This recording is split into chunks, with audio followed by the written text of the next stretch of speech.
Imagine करें कि आप पूरे 72 दिनों तक प्लेन क्रैश में एक ऐसी जगह में फंस जाएं जहां चारों तरफ बर्फ ही बर्फ हो, न कोई इंसान, न कोई मदद और न खाने पीने को कुछ हो। बस चारों तरफ आपको अपनी मौत का साया नजर आए, लेकिन तभी आपके साथ कुछ ऐसा हो जाए जिसकी आपने बिल्कुल उम्मीद नहीं की हो। कहानी की शुरुआत होती है 13 अक्टूबर 1972 में, जब एक रग्बी टीम अपना फाइनल मैच खेलने अमेरिका से चिले जा रही थी। ये एक नॉर्मल फ्लाइट थी और जहाज के अंदर बैठे सभी प्लेयर्स बहुत खुश थे, क्योंकि उनमें से कई लोग पहली बार प्लेन में ट्रैवल कर रहे थे और ये सभी पहली बार अपनी कंट्री से बाहर किसी दूसरी कंट्री जा रहे थे। कुछ प्लेयर्स के साथ उनके फैमिली मेंबर्स भी थे जो अपने बच्चों को गेम में सपोर्ट करने के लिए उनके साथ जा रहे थे। प्लेन के टेक ऑफ करने के बाद जब वह एंडीज माउंटेन से होकर चिले की तरफ बढ़ने लगा, उस वक्त तक सब कुछ नॉर्मल चल रहा था। अंदर बैठे सभी प्लेयर्स बहुत खुश थे और विंडो सीट से बर्फीले पहाड़ों का नजारा देख रहे थे, लेकिन उन्हें पता नहीं था कि कुछ मिनट बाद उनके साथ कुछ ऐसा होने वाला है जिसके बारे में सोचने से भी डर लगता है। कुछ देर बाद अचानक मौसम खराब हो जाता है। एक बहुत ही तेज बर्फ का तूफान आ जाता है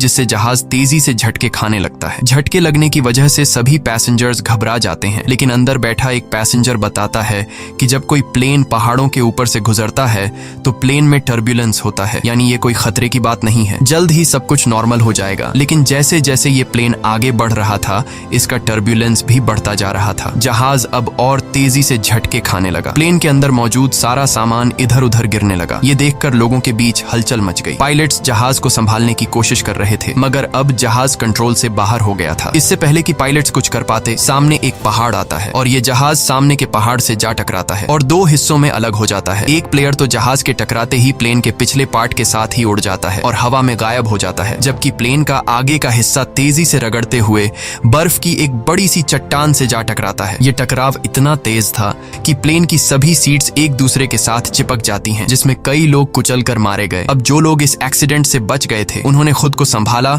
और कैबिन में मौजूद बाकी लोगों की मदद करने लगे। कुछ प्लेयर्स जल्दी से पायलट्स के पास पहुंचे और उन्हें बाहर निकालने की कोशिश की, लेकिन इस दौरान ये दोनों पायलट्स भी मारे गए थे। ये एक बहुत ही दर्दनाक माहौल था। हर तरफ खून ही खून फैला हुआ था। चारों तरफ लाशें बिखरी हुई थीं। इस प्लेन में टोटल 45 लोग ट्रैवल कर रहे थे, मगर इस क्रैश के बाद 18 लोगों की जान चली गई और सिर्फ 27 लोग जिंदा बचे। अब चूंकि इस जहाज ने शाम को टेक ऑफ किया था, इसलिए थोड़ी देर में ही रात हो गई। बाहर का टेम्परेचर तेजी से गिरने लगा। ठंड इतनी ज्यादा हो चुकी थी कि वो लोग बर्दाश्त नहीं कर पा रहे थे। अब ठंड से बचने के लिए ये लोग वहां पर मौजूद सामान और डेड बॉडीज का इस्तेमाल करके प्लेन के सभी होल्स को बंद कर देते हैं ताकि बाहर की ठंडी हवा अंदर ना आ सके, और ये सभी लोग ठंड से बचने के लिए एक दूसरे के साथ चिपक कर बैठ गए। इन सभी की हालत काफी खराब थी। ये अभी भी काफी गहरे सदमे में थे, क्योंकि उन्हें समझ आ चुका था कि ये लोग अब नहीं बच पाएंगे। खैर, जैसे तैसे करके इन लोगों ने रात गुजारी। जब सुबह धूप निकली तो उन्होंने देखा कि 4-5 और लोग ठंड की वजह से मर गए हैं, लेकिन अच्छी बात यह थी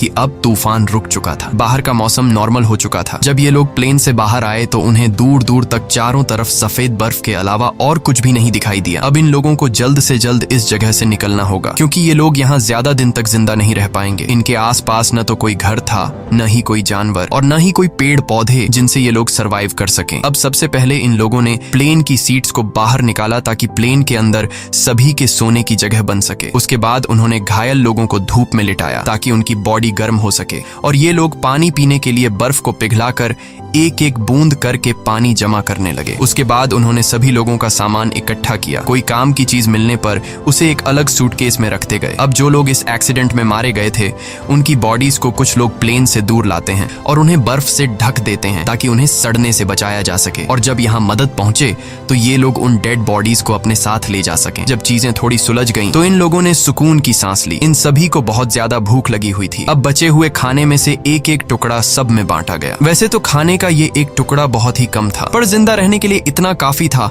हालांकि सब जानते थे कि यह खाना उन्हें तब तक चलाना होगा जब तक उनके पास कोई मदद न पहुंचे। सबको लगा कि अब तक गवर्नमेंट को पता चल चुका होगा कि उनका प्लेन क्रैश हो चुका है और जल्द ही इन लोगों को रेस्क्यू कर दिया जाएगा।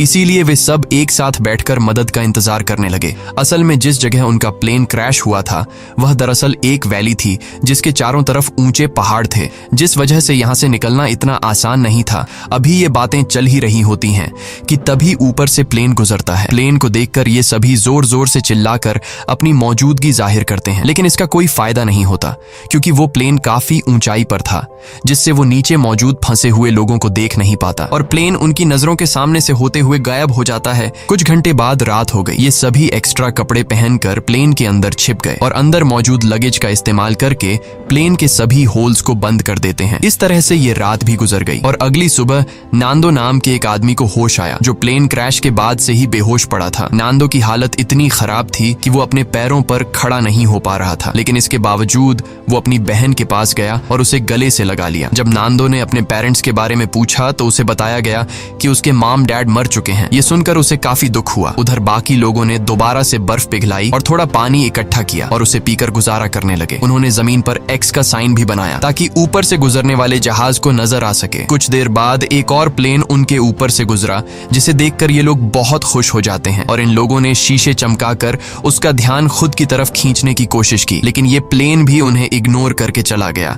ये लोग खुश थे क्योंकि उन्हें लग रहा था कि शायद उस प्लेन ने हमें देख लिया है और अब बहुत जल्द उनके पास मदद पहुंच जाएगी। लेकिन इस तरह से एक रात और गुजर गई पर कोई उन्हें बचाने नहीं आया। अब उन्हें समझ आ जाता है कि यहाँ हमें कोई भी बचाने नहीं आएगा, इसलिए ये लोग सोचते हैं कि हम सब इस बंद इलाके में अपनी जान कैसे बचा सकते हैं। तभी उन्हें ख्याल आया कि प्लेन के पिछले हिस्से में कुछ बैटरीज पड़ी थीं और अगर हम इन बैटरीज को यहाँ ले आए तो बैटरी की मदद से हम प्लेन के रेडियो को चला सकते हैं और बाहर की दुनिया से कांटेक्ट कर पाएंगे। अब सभी को ये आइडिया पसंद तो आया, लेकिन इस काम को अंजाम देना इतना आसान नहीं था जैसा वो सोच रहे थे, क्योंकि जहाज का पिछला हिस्सा जो क्रैश के दौरान टूटकर अलग हो गया था, पता नहीं वो हिस्सा अब कहाँ होगा। खैर, उन्होंने प्लेन के पिछले हिस्से को ढूंढने का फैसला किया। इसके बाद उन्होंने लेदर और कांच का इस्तेमाल करके कुछ गॉगल्स बनाए ताकि ये गॉगल्स तेज बर्फीले तूफान में उनकी आंखों का प्रोटेक्शन कर सके। और ग्रुप के 4 लोग उन बैटरीज को लाने चले गए, लेकिन थोड़ी दूर जाने के बाद जब उन्होंने पीछे मुड़कर देखा तो उन्हें उनका जहाज कहीं भी दिखाई नहीं दिया और अब उन्हें एहसास हुआ कि इतने सारे बर्फ के बीच किसी को भी उनका प्लेन नहीं दिखेगा और शायद इसीलिए अभी तक कोई उन्हें बचाने नहीं आया। अब ये लोग आगे बढ़ने की कोशिश करते हैं कि तभी वहां मौजूद बर्फ खिसकने लगी। ये देखकर ये लोग डर जाते हैं और वापस अपने जहाज की तरफ आ जाते हैं। इस तरह से इन लोगों को यहाँ फंसे हुए 6 दिन गुजर जाते हैं और 1 हफ्ते बाद प्लेन में मौजूद सारा खाना खत्म हो गया। अब ये इलाका बर्फ से ढका हुआ था और आसपास न तो कोई जानवर था और न ही कोई पेड़ पौधे, इसीलिए अब उन्हें अपना पेट भरने के लिए कुछ न कुछ तो करना होगा। खाने के लिए कुछ भी न मिलने पर वो लोग पत्थरों पर जमी हुई मॉस खाने लगे, जिसका टेस्ट बहुत ही गंदा था, पर मजबूरी में उन्हें खाना पड़ा। यहाँ नांदो ने कहा कि अगर उसे मरे हुए लोगों की बॉडीज भी खानी पड़े तो वो खुद को जिंदा रखने के लिए ये भी करेगा। ये सुनकर सभी लोग सोच में पड़ गए। जल्द ही इन सभी के बीच बहस होने लगी कि उन्हें मरे हुए लोगों को खा लेना चाहिए या फिर भूख से मर जाना चाहिए। कुछ लोगों का कहना था कि ऐसा करना ठीक नहीं, ऐसा करने पर हमें ऊपर वाला माफ नहीं करेगा। जिसके बाद उन्होंने अपने पेट पर पत्थर रखकर गुजारा किया। ऐसे ही वक्त गुजरता गया और वक्त के साथ साथ उनकी भूख भी बढ़ती गई। हाल ये था कि ये सभी अपने जूतों की लेस और सिगरेट तक खाने पर मजबूर हो गए, लेकिन कई दिनों से भूखे रहने के बाद उन चीजों से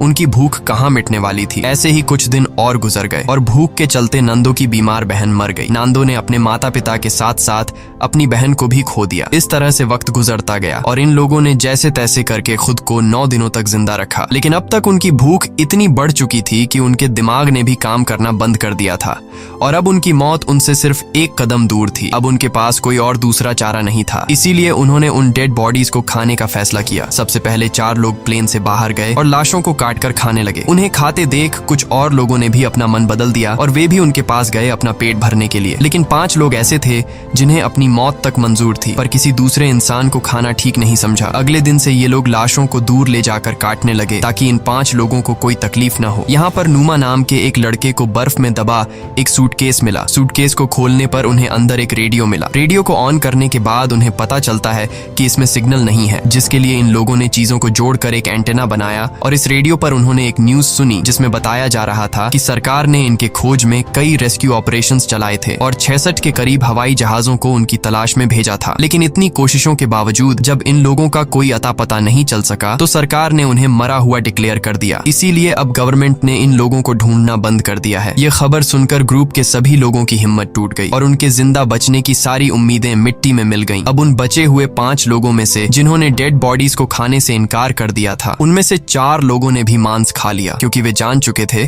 कि यहाँ उनकी कोई मदद करने नहीं आएगा और अब उन्हें खुद कुछ करना होगा यहाँ से निकलने के लिए। यहाँ ग्रुप के 3 लोगों ने दोबारा से जहाज के पिछले हिस्से को ढूंढकर उसमें लगी बैटरीज को लाने का फैसला किया ताकि वे उसका इस्तेमाल करके बाहरी दुनिया से कांटेक्ट बना सकें और उन्हें बता सके कि हम अभी भी जिंदा हैं। इसके बाद 3 लोग प्लेन के पिछले हिस्से को ढूंढने निकल पड़े और कई घंटों तक चलने के बाद उन्हें प्लेन के कुछ टुकड़े मिले जिन्हें ये लोग उठा लेते हैं और साथ ही उस खिलाड़ी की लाश भी मिली जो क्रैश के वक्त उनसे बिछड़ गया था। उन्होंने उसकी लाश को दफना दिया और अपना सफर जारी रखा क्योंकि अब उन्हें भी अंदाजा हो चुका था कि प्लेन का पिछला हिस्सा यहाँ आसपास ही होगा। घंटों की चढ़ाई के बाद ये सभी काफी थक चुके थे और इन बर्फीली हवाओं के चलते उनका सांस लेना भी मुश्किल हो रहा था। जल्द ही रात हो गई और इन लोगों ने एक चट्टान की आड़ में छिपकर रात गुजारने का फैसला किया। अगली सुबह जब उनकी आंख खुली तो ये सभी बर्फ से ढके हुए थे और इन तीनों की हालत काफी खराब थी। ठंड इतनी ज्यादा थी कि उनमें से एक की तो आंखें तक जम चुकी थीं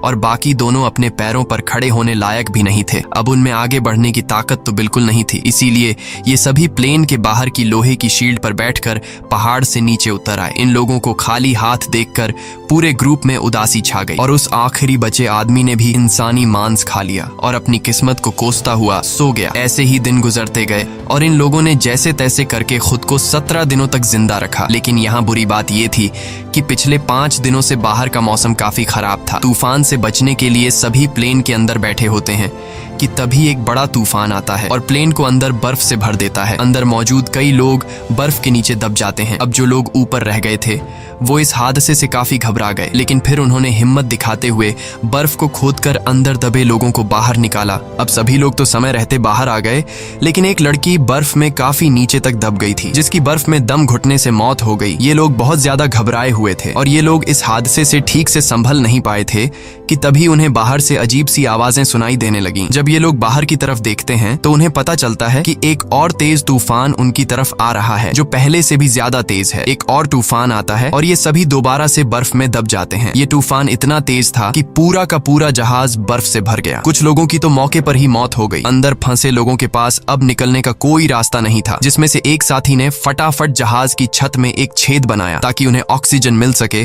और दम घुटने से बच सकें। ये लोग हाथ जोड़कर सिर्फ यही विश कर रहे थे कि अब उनके ऊपर और बर्फ न गिरे, वरना ये सभी हमेशा के लिए यहीं दबकर रह जाएंगे। कुछ घंटों बाद उन्होंने खुद को संभाला और कुल 8 डेड बॉडीज को इकट्ठा करके उन्हें कोने में रख दिया। अब इस तरह से उन्हें यहाँ फंसे हुए 18 दिन गुजर चुके थे और उनका भूख से बुरा हाल हो गया था। अब जिंदा रहने का सिर्फ एक ही रास्ता था कि वे अंदर मौजूद डेड बॉडीज का मांस खा लें। लेकिन ऐसा करना इन सभी के लिए बहुत मुश्किल था क्योंकि ये सभी डेड बॉडीज उनके अपने लोगों की थीं। अब ये सब देखकर नुमा नाम के उस लड़के ने खुद पर से कंट्रोल खो दिया। वो गुस्से में आया और प्लेन की खिड़की तोड़ने लगा। इस दौरान कांच का एक टुकड़ा उसके पैर में घुस गया, लेकिन इसके बाद भी वो रुका नहीं और बर्फ में छेद करता गया। पूरे 2 दिनों की मेहनत के बाद ये सब ऊपर की तरफ छेद करने में कामयाब हुए, जिसके बाद वे सभी बाहर निकल आए। बाहर आकर ये सभी इतने खुश थे जैसे ये सभी मौत की कैद से आजाद हो गए हों। उन्होंने जिंदा बचने की खुशी मनाई और फिर बर्फ खोदकर प्लेन को बाहर निकालने लगे। इस दौरान नुमा नोटिस करता है कि उसके पैर में जो चोट लगी थी उसमें अब कोई दर्द नहीं है क्योंकि बर्फ ने उसके जख्म को सुन्न कर दिया था। हालांकि वो इस पर ज्यादा ध्यान नहीं देता और बर्फ खोदना जारी रखता है। अब आसमान में सूरज निकला हुआ था,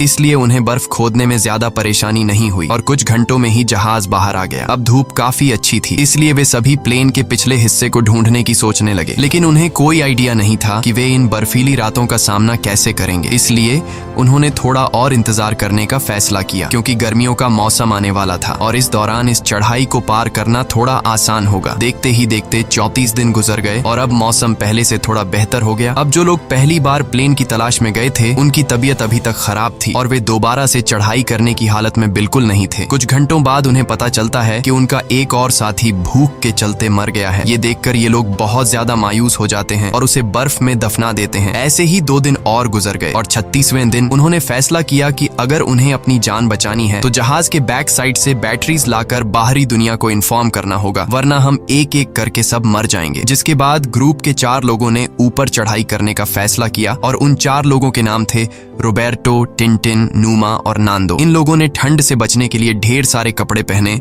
और प्लेन की तलाश में निकल पड़े, लेकिन कई घंटों तक चलने के बाद भी उन्हें उनका प्लेन कहीं दिखाई नहीं दिया। तभी नूमा की तबीयत बिगड़ने लगी और वो चक्कर खाकर गिर जाता है। यहाँ बाकी लोगों ने देखा कि उसके पैर की चोट में इन्फेक्शन फैल चुका है, इसीलिए वे सब तय करते हैं कि वापस नूमा को नीचे ले जाएंगे, लेकिन नूमा ने ऐसा करने से मना कर दिया। उसने अकेले ही नीचे जाने का फैसला किया और बाकी लोगों से आगे बढ़ने को कहा। अब नूमा प्लेन के पास तो लौट आया, लेकिन उसकी हालत इतनी खराब थी कि वहां पहुंचते ही वो बेहोश हो गया। थोड़ी देर बाद जब उसे होश आया तो उसने देखा कि उसके साथी प्लेन से बर्फ हटाने की कोशिश कर रहे थे। वो भी उनकी मदद करना चाहता था, लेकिन कमजोरी के मारे वो हिल तक नहीं पा रहा था। दूसरी तरफ वे तीन साथी कई घंटों का सफर तय करने के बाद उस जगह पहुंच जाते हैं जहां प्लेन का पिछला हिस्सा था, जो चट्टान से टकराने के बाद टूट गया था। इसे देखकर ये तीनों बहुत खुश हो जाते हैं और प्लेन के पिछले हिस्से के पास जाते हैं। जब ये तीनों जहाज की जांच करने लगे तो उन्हें बैटरीज के अलावा और भी बहुत कुछ मिला, जैसे कि ढेर सारे कपड़े, रम की बॉटल्स और कई सारे सिगरेट के पैकेट्स। ये लोग सामान लेकर वापस अपने प्लेन के पास आते हैं,